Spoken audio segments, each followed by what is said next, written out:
And so for you, reflecting on your journey so far, what do you think are the key qualities required to succeed as an entrepreneur?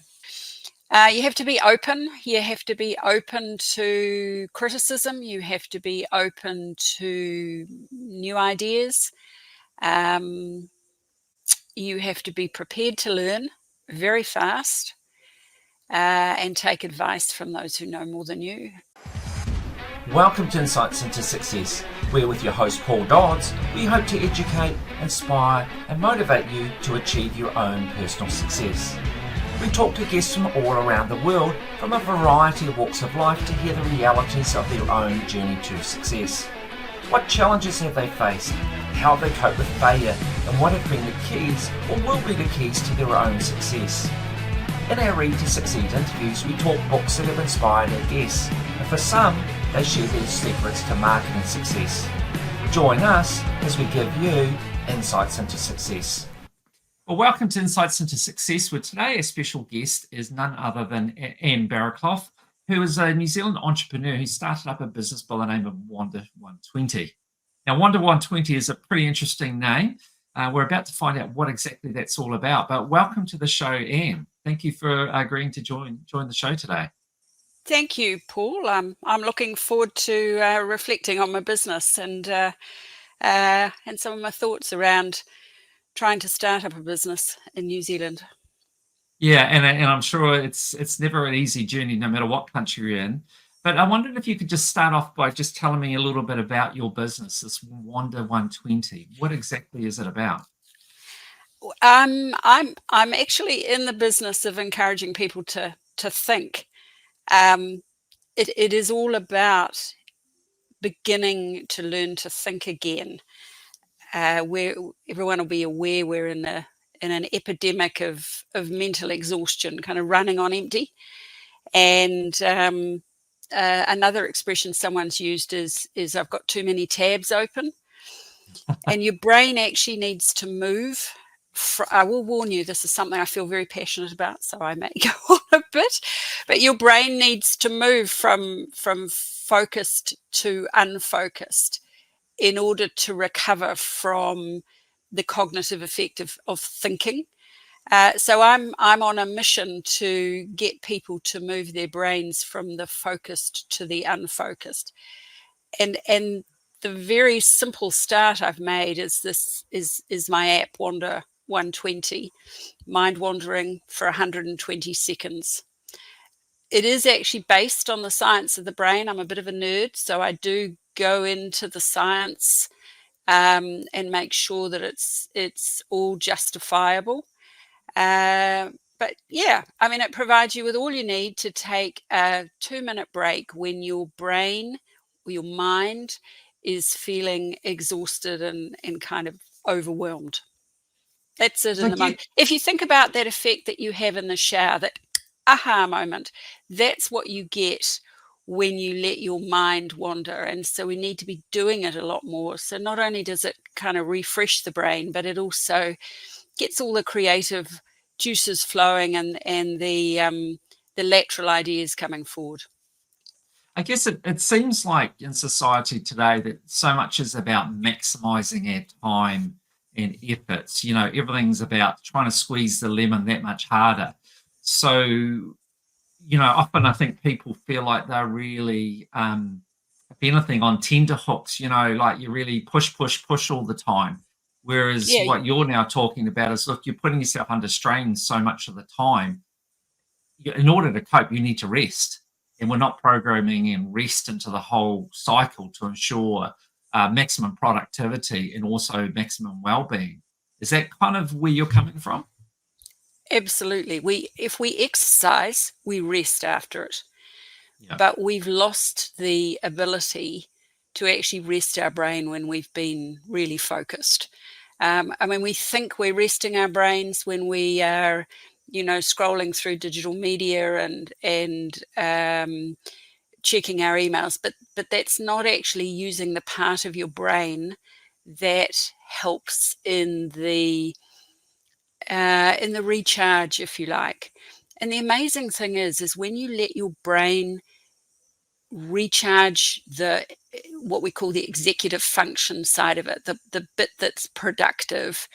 When you use the default mode network and just let your mind go into memories, you come out the other side feeling incredibly refreshed.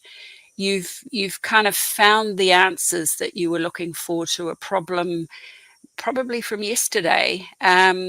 It just, your brain is an amazing thing, and you just need to give it chance to recover.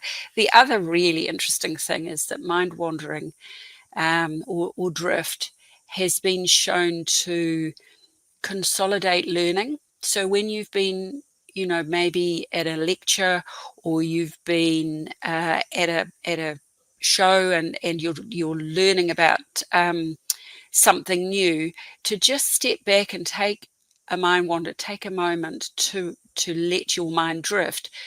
All of that new learning gets consolidated, and you can recall it a lot more easily. This is new research that's coming out. It's quite exciting. And so tell me, what was the inspiration for the business? How did it all come about? Well, as many new ideas happen, it came from a need. My parents both had dementia, and it became more and more difficult to actually hold a conversation with them. As people with family who have dementia know, they're very uncomfortable in the now. They're quite upset by the fact they're in a situation they can't control. So my sister and I found that by suggesting things that took them back to memories, they were able to communicate a lot more effectively. And whether what they were recalling was correct or not, it didn't matter. It just allowed them to move from the today where it wasn't right for them to an area where they could manage the conversation. And we found that they became a lot more relaxed, and we had some fun. It was just prompting a conversation with them. So then, of course, I did the research and found out a lot more about mind wandering and the power that it has on our ability to think and communicate. So how does mind wandering line up against meditation? Where do they sit in relationship to one another? Well, they are quite different. Meditation, mindfulness, and mind wandering are all quite different. One of the books that really got me started was a book, Moshe Bar, called Mind Wandering: How It Can Improve Mood and Boost Creativity. And he kind of clearly states there's not one right way to use them, but they're using different parts of your brain. So meditation's very focused. It's very attentive, while mindfulness is more around being aware. And the key with mind wandering is it's all about associations. You just let your mind go anywhere. You start with wolf, and you go to moon, and you go to looking at the sky, and you go to walking in the forest in the dark. You just let your mind go. So there's no control on it. So in fact, what I'm suggesting, and what the science is saying, is something called mindful mind wandering, where you are aware you are mind wandering. Is a really good way to get your mind to relax. So they're quite different, they operate differently, and there's a place for all of them. And so with your mind wandering, does it, like, what happens if you start thinking negative thoughts? Like, is it about just completely letting go, and no matter what you're thinking, even if it's bad thoughts, you just allow No, to let go? no. Or And that's why you call it, intentional mind wandering. You're aware you're mind wandering, and you can manage your thoughts away from. You might find that your thoughts go to bad places. You start with something like summer's day and you end up thinking horrible thoughts about sunburn and melanoma, you just roll your mind back, go back to the prompt, and just take a different direction. I Right. mean, often you find that you've mind wandered and suddenly you're back to thinking about work, and you go, whoop, bring it Yeah. back. So you can restart and recharge. You're in charge. You go where you like. Yeah. And so, what were you doing beforehand, before you started into this business? What was your background? Um, I'm I'm probably best described as a kind of do-it-all type person, general administration. I'm sure there's a better title than that. It's probably COO. But I kind of I've worked in finance and HR, strategy, logistics. My job has always been to kind of keep the wheels going Right. and make sure that the runway is clear for those who have had the skills. So I've worked in investment banking in the UK. I've worked at Pop-Up Globe in New Zealand, not for profits, a whole range of things. But interestingly, I've always had a little side hustle. I've always had Oh, really? something that, I when my children were little, I ran a baby gear hire company that I sold.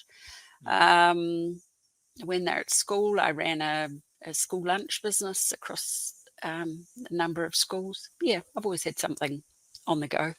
So you've always been entrepreneurial to a point.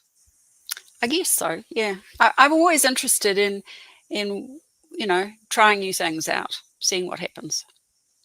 And so your motivation, like if you're referring to all those different businesses that you've done, what was the motivation? Like, was it ever money, or has it always been other things, and money's just been like a byproduct? I don't think you start something for the money. I think you start it because you have a passion and you want, well, this is how I operate. It's something I want to share.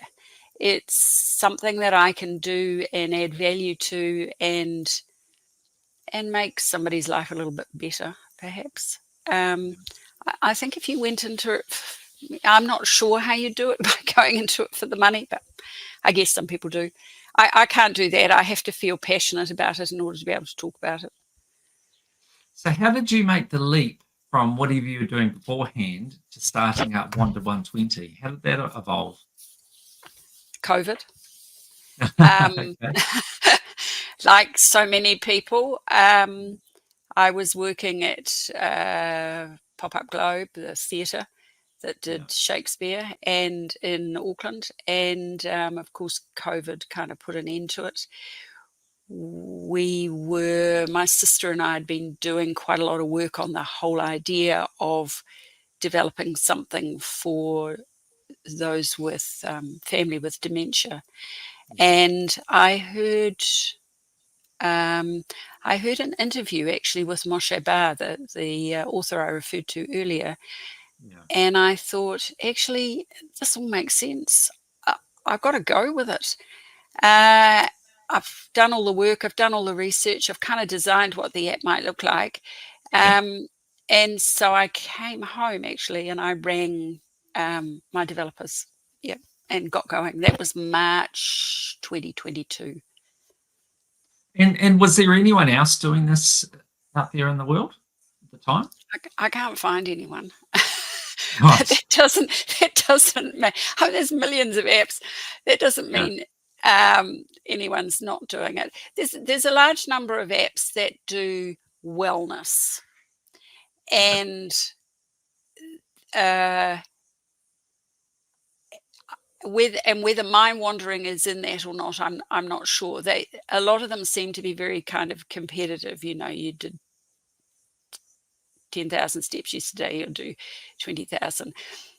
This is quite a personal journey, and so I don't think it wraps well into a wellness app that you are trying to compete against. It's yeah. I can't, to answer your question, sorry, I can't find anything that's similar, but there may well be. Yeah. So, okay. So just dissect this a little bit. So the actual app itself, what does it do? Like when you use it, talk me through how it actually works. So the key with mind wandering is just making a start.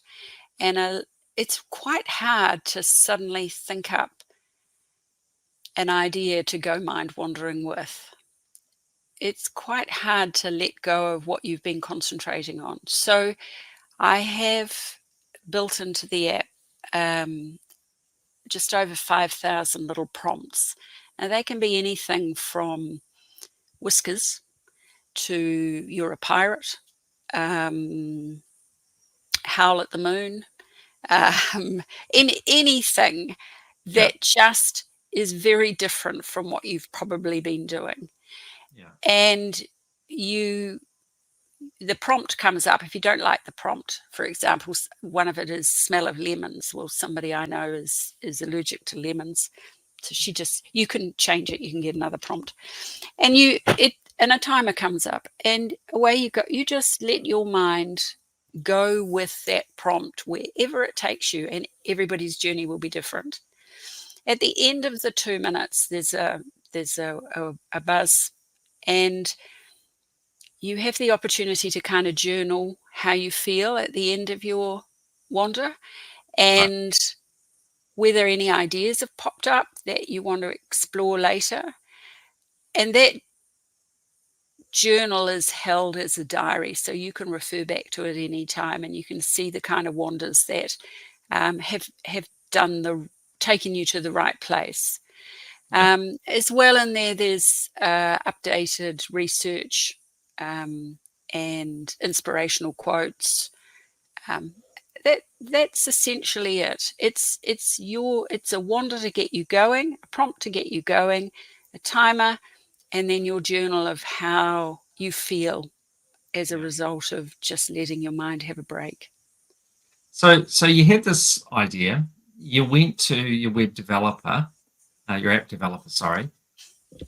How long did that take, and how problematic was it to create the app itself? Wow, it's not an area I've been in before, so it was quite a steep learning curve. Yeah. Um, I went in anyway with a wireframe with an idea of how I thought the app should work. And of course, they had lots of other ideas around the user interface experience. We had a test app ready in August 2022, which was beta tested on Google and Apple. And then we launched to the public in December 2022. Yeah. And since then, we've had 3 tweaks. The key, really, and this has been one of my learnings, is it's never perfect. You No. just have to get it out there and actually get feedback. You need to get something like this being used and get feedback so that you can update and see what happens. So I think I've had 3 iterations since then, just fine tuning, and I'm quite sure I'll have more. I've played around with the subscription offering. I've changed the internals a bit based on feedback. Yeah. So looking back at it now, though, with doing the app, like if you were to do it again, what do you think you would have done? You'd do differently, I would have got going faster. right? I wouldn't have mucked around. I probably would have launched it earlier Right. and got feedback earlier. Yeah. Yeah, that's And I think probably. that's an interesting point that I've heard from other people too, is that some people get caught up in the perfection of it all, trying to make it perfect before they launch. But I think the common theme that I've had from my guests is one of, you better just get out there, get going, and as you said, get the feedback and then evolve it. But if you're looking for perfection beforehand, you may never even get to market. And even if you do, you might miss the opportunity. Whereas you're better to get to the market. And I guess from what you're saying, it sounds like you're very much concurring with that point of view. Totally. And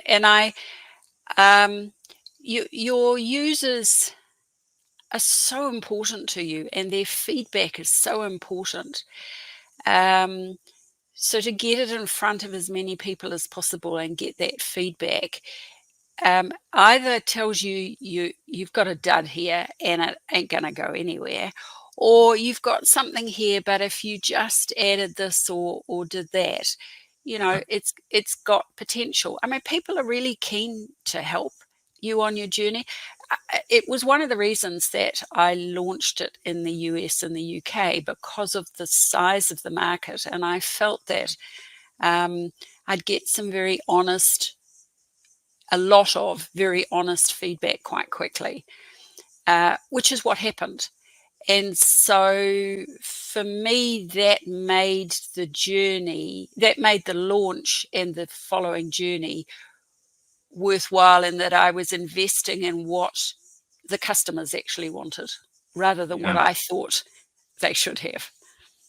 So at the outset, just to create an app, I'm sure is not a cheap exercise. So did you go into it on your own and put your own money in, or did you bring investors in? How did you fund it? No, I had, the old friends and family stuff. Yeah. So look, I guess from that point of view, has that, like, having friends and family sort of in the background, have they in any way helped contribute to the project at all, or very much they've been hands off? I mean, have you Oh, used no. them as guinea pigs on the product? Oh, absolutely. And continually ask them to check it out and to feedback. But they also are honest, and that's really useful. And they're encouraging, which is also really useful. No, they're living the journey vicariously, I think. So speaking of honesty, when you have a project like this, you're passionate about it. How hard is it to hear the brutal comments that could come from people about your product? Was that hard for you to take that on board and kind of detach yourself and try and analyze it? Or were you okay with it? Because I can imagine some people could be so invested in what they're doing that they take any criticism personally and find it difficult to gain the benefit from what might be expressed to them. I think you're probably right, actually. Um, because my focus is about the end user, I need to listen. I do need to listen. Um, and I might change my language to understand, or to better reflect what they're looking for. Yeah. I think, I mean, you can be very driven and can have a kind of vision out there. Look, you can be before your time. You've got the right product, Yeah. people just don't get it, Yeah. but I do think you have to be open to feedback, and sometimes you've just got to either take it on the chin and do something about it, or if you still believe that you're on the right track, take it, thank you, and keep going. Yeah. And that's hard though, isn't it, to find that balance, Um, sometimes, you may be on the wrong track. And it's hard, to determine when, no, I'm confident this is the right thing, so I'm going to disregard that, as opposed to, no, maybe it's time to pivot this. Not an easy decision to make. It's not, particularly when you've got skin in the game. Yeah. It's not, but you need to go back to your starting point. Is this delivering what I wanted to do?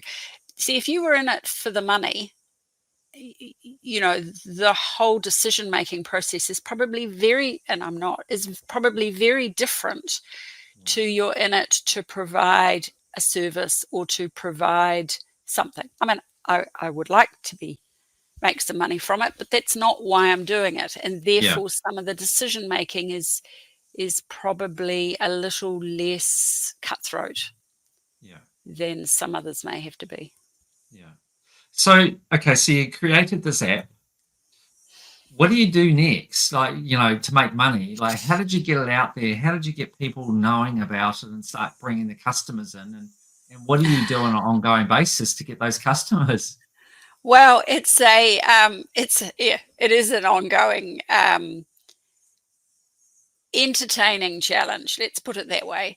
I started simply by Google advertising, and just seeing what words, you know, what the keywords were that were working, how people made their journey, which pages they went on to. I've now developing my social media. I'm looking at influencers. I've tried. You can also do advertising on the storefronts, Google and Apple storefronts. What I'm doing now is actually beginning to have conversations with people who are either in the research area or in the health sector around how the app could make a difference. So, for example, in America, they're trialing the idea that stroke patients need to relax after a stroke. So they don't have another one. They need to get their blood pressure down. So they've been trying mindfulness, and I'm talking with someone there about that. Actually, maybe mind wandering might be an easier move for them than mindfulness. It doesn't require quite so much practice and so forth. There's lots of things, and I'm having some good conversations with people in the digital detox field around whether this particular concept could be used as a kind of circuit breaker for those who feel that they're using too much social media. There's lots of opportunities to sell. It's just finding the time, and that's the big issue with a startup business is resourcing. So, at the outset, once you had your app, did it feel overwhelming or intimidating? The thought, well, I've got this product, but now I need to find, you know, the clients, and where do I start? And yeah, how do I do this on a daily basis? I mean, what was it for you in the beginning? It was exciting. It was really exciting. I had this thing out there and people were buying it. And, you know, just from searching on the internet, I was so excited by that. I thought, and I need to remind myself that actually, you know, I got 6,000 downloads in a 6-7 week period. Wow. From just Google advertising. So there was something, I knew there was something there and something right. And the last year has kind of been a bit of a roller coaster as I've tried various things. Yeah. So yeah, I mean the birth is exciting, and to get that feedback from the downloads that it's interesting is great. Now it's about getting volume, and and that will require that. That's what I'm working on at the moment, is a kind of new plan around how to do that. So, It's a you know, huge learning curve, Paul, huge learning curve. absolutely. And you either outsource everything, or you get involved in the nitty gritty and have a go, and then you can brief people in a much more productive way. That's what I've found anyway. Yeah. Yeah, and I'm assuming you're sort of working on a shoestring budget, so your approach has been one to get in and do it yourself, and then as you generate some income, potentially outsource stuff at a later date.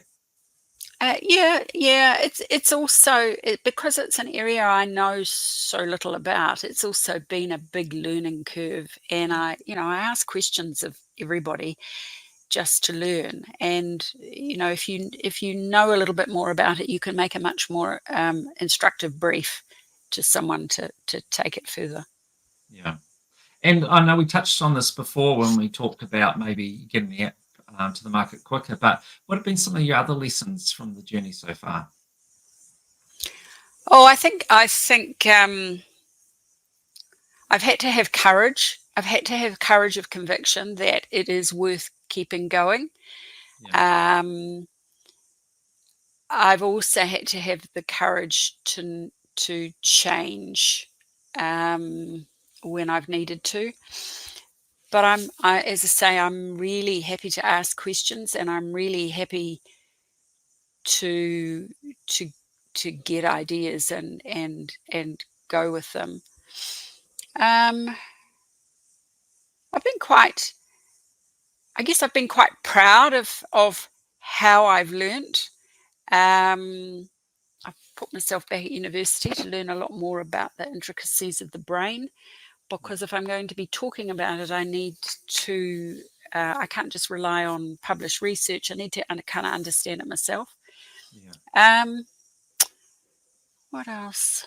Uh, it's really it's a group exercise. An entrepreneur it sounds as though it's one person. It never is. It's a group exercise, and it's allowing people to have their contribution, because everybody comes at things from different ways, and you've got to be open to that.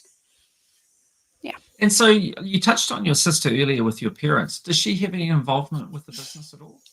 No, not in the day to day. She's just there encouraging. Right, right. And I And ring her. When I have the really great moments, I ring her and let her know. And when I have the really dud moments, I also ring her and let her know. you need that. You need that backstop there, don't you? The Yes. support. Yeah, exactly. We can have a good laugh. Yeah, yeah. And so, like, majority of your clients are overseas at the moment, and presumably, I think you touched on this briefly before when you're talking about wanting to go to bigger markets to get more feedback. But what is your thoughts about the New Zealand market and growing your presence in the New Zealand market? I don't think this product is limited by market. I mean, I have users in India, China, Vietnam. I have users here and in Australia. I think everybody should be thinking about their brain and this amazing capacity to focus and to unfocus. Yeah, So, I mean, I'm not against selling here at all, but I hope New Zealanders, use this opportunity. The thing is, as well, is it's not just for people who are working.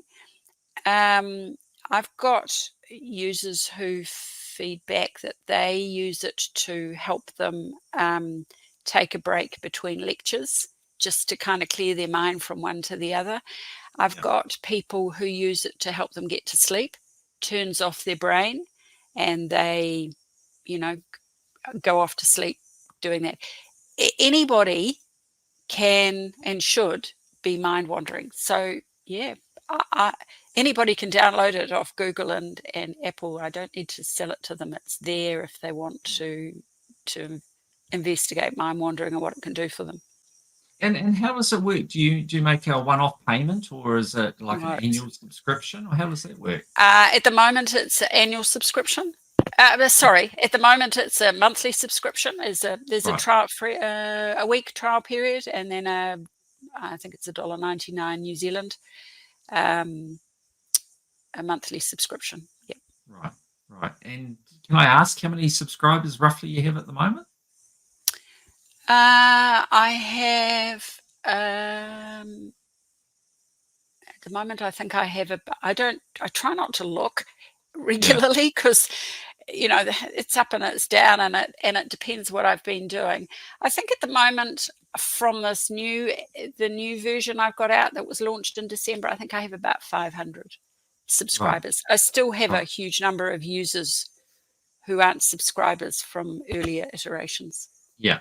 Yeah. And I think the thing is, you just don't want to get hung up on the numbers, because you got to look at the bigger picture, and it could become a bit too all-consuming. Whereas if you just focus on the grand plan of things, then the numbers will ultimately take care of themselves.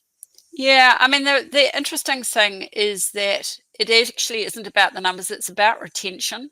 So for me, it's about identifying how they're using the app and where they stay for the longest, on what pages and what screens. And yeah, so it's about building a business long term.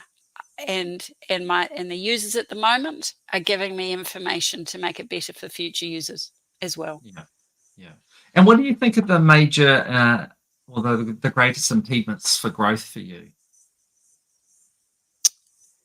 It'll be resourcing, manpower resourcing, because I can't do it all on my own. I will have to. In fact, that's something I'm working on in March, is to get someone in part-time. Greatest, it's probably just getting the word out there, and a lot of it is about education, that mind wandering is not bad for you. I mean, we've all been told, stop daydreaming, bring your mind back, all that kind of stuff. So there's generations out there who think mind wandering is actually really bad for you. And in fact, it's quite the reverse. So there's a real education going on, but there's a lot being written about it at the moment. So I think we'll get there. Yeah, the interesting thing, which you touched on earlier too, is that word timing. You can have the most amazing idea, but if the timing's wrong, you miss out, and that's one of those things for entrepreneurs, that they have these great ideas, but sometimes it's a question of, well, is the timing going to be right for it or not? Isn't it? You see that out there, where you could just be a couple of years too early with an idea, and you miss the boat, as it were. And then other ones where they just sort of come around at the right time. But to me, that's one of the things, and you can never be quite sure whether you're getting your timing right. You've got the idea, so you go for it. And it's just a question of whether you've got your timing right or not sometimes. Totally. And that's where you either have a belief in what it is you're doing, and you're prepared to get right in behind it, or you give up, too hard. But we wouldn't have had cars if Henry Ford had done that, would we? No, exactly. And so for you, what is your competition like? I mean, I think from what you said before, you don't have someone else that you're aware of that does exactly what you do. But I guess probably in the broader sense of it, is if people are going to spend the money, what other things would they spend the money on, maybe as an alternative? Would it be a meditation app or something like that, do you think? Or, I mean, how do you see it? Yeah, I think what the way the thinking needs to be is, what would I be doing if I wasn't doing this? Yeah. And so the key thing for me is my brain and my thoughts worth $1.99 a month, just to give it a little bit more energy and excitement, and encourage my lateral thinking? Yeah. Is 2 minutes off my digital devices, off my social media, is that worthwhile to improve my productivity at the other side? It's about investing in yourself, and self-care, and that terribly frequently used word well-being, personal well-being. But I see it very much as kind of an investment in self and investment in your ability to think differently. I think it's more about where they'd spend their time as opposed to where they'd spend their money. Yeah. That's what I would like people to think about, that you're actually investing in yourself.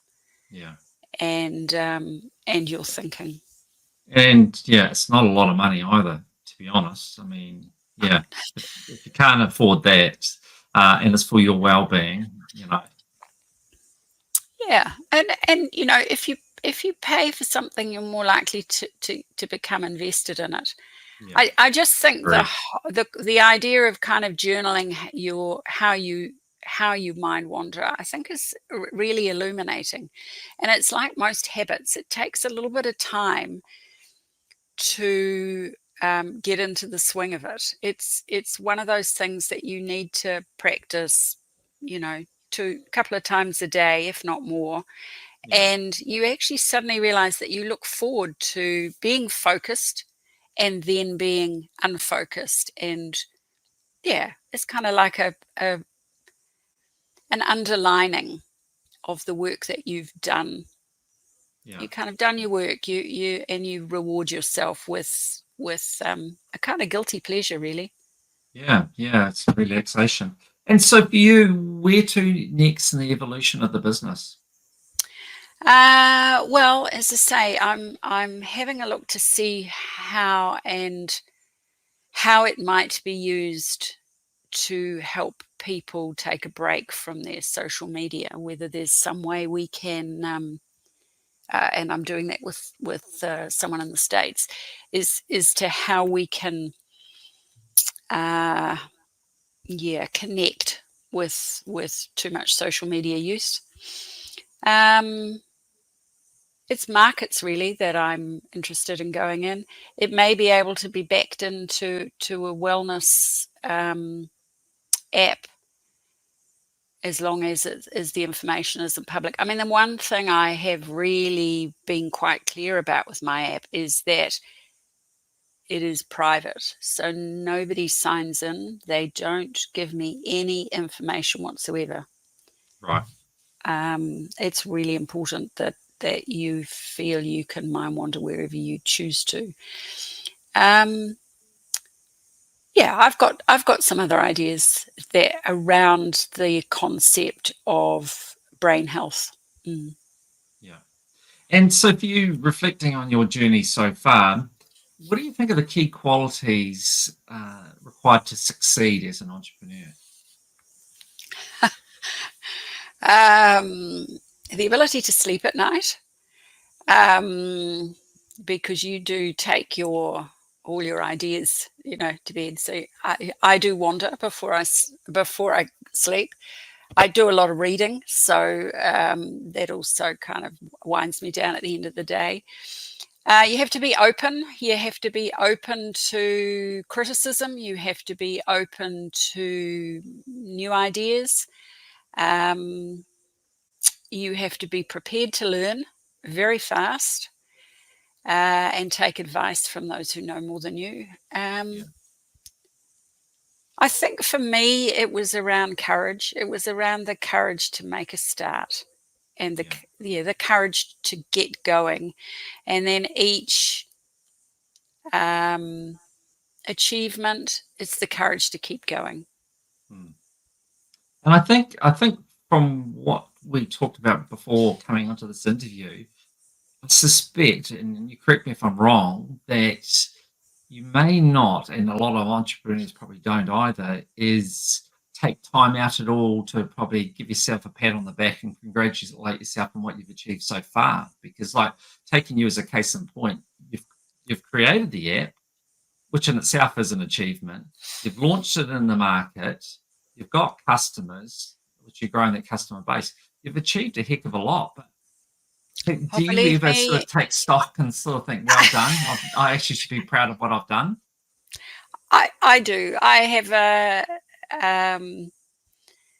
I have a brother in the States, and I ring him and say, you know, I've reached 100 subscribers. Yeah. I feel terrific. So I do have somebody that, and my kids are always very open to celebrating successes with me. Oh no, believe me, I've danced down the hall when I've hit a milestone. Yeah. Yeah. And I think that's important, isn't it? Because it's not an easy journey to do, and you need to, yeah, you need to take stock of what you've achieved and not downplay it, but really, yeah, acknowledge it for yourself, because it's Yeah. an Honestly, easy Paul, journey. you have to enjoy the journey. Otherwise, what's the Yeah, point? yeah, So you need to be able to celebrate success, and you need to be able to go, whoa, I did that. That's amazing. You know. So that's what gives you the courage again to go forward, to try something yeah, else. yeah. And do you think that if your motivation was money focused as opposed to the passion for what you're trying to do to help people, if you're money focused, do you think that your chances of succeeding would be greatly diminished because you'd be more inclined to quit when it gets tough? I'm not sure is the answer, but for me, it wouldn't motivate me to get going in the morning. It Yeah, wouldn't. The decisions you make are different, I think. Um, yeah, I can't imagine that. So, and I'm not sure an app like this, which is around wellness. Oh, I don't, very hard to answer, but I think it would make a big difference to me in how I approached what I did, and your metrics would be quite different. You yeah, wouldn't be looking um, at at making the user experience perhaps it wouldn't be quite so important, perhaps. Don't know. yeah, yeah. Yeah, it just strikes me that, the journey of an entrepreneur is a tough one, and that what gets a lot of entrepreneurs through, and what I've seen from talking to so many, is their passion for what they're doing. That when things get really tough, that they just manage to pull through. And one of the keys being that they're just so passionate about what they're doing, they just want to really do it so badly. And I Yeah, just think that, yeah, that's a key substance. Whereas if it was just purely about money, it'd be pretty hollow. And I just question whether you just go, well, I don't know, I'm going to make the money now, so I'll pull out. Whereas the passionate person will be like, no, I really believe in this. I really want to make this the difference in the world, so I'm going to keep going. well, that's it. I think you approach your product differently. Um, you want to invest in it, um, and have a good user experience, I Yeah, think. yeah. Um, yeah. Sorry, I was going to go somewhere with that, and I don't I don't know where. Your mind wandered. My mind did actually wander, and Yeah. yeah, it did. Yeah, well, look, I think mental well-being is it's become more and more topical. It is a real issue for us. I think society, we have a lot of pressure on ourselves. So I think anything that can be introduced to help contribute to protecting our well-being is a great thing. So I think what you're trying to achieve is very admirable, and I think people need to take stock of it and check it out, because yeah, I think we all need to give ourselves a break, and this is a potential way in which you can do it. I, Thank you.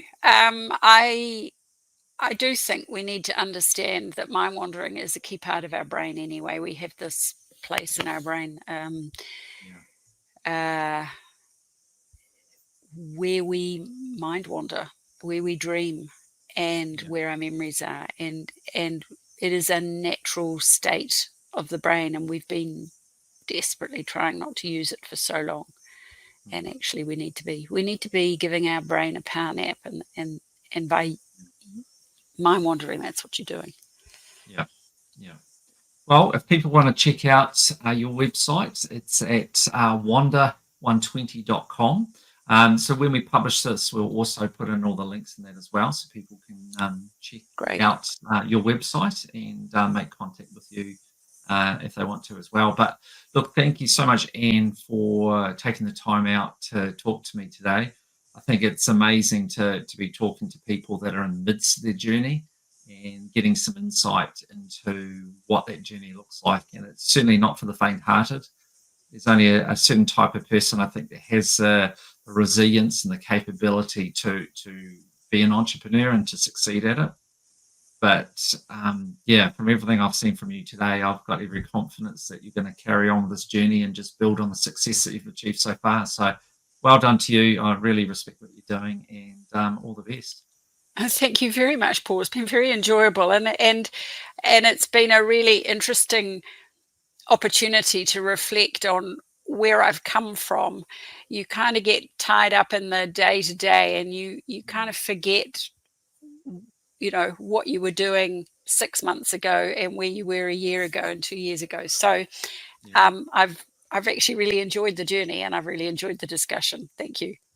Oh, good. No, thank you very much. And if anyone's interested, we're also going to record now a little segment of our Read to Succeed, where Anne, who she assures me is an avid reader, is going to talk a little bit about reading. So if you're interested in that, watch out for that episode, which will follow on this one. But for now, thank you to everyone.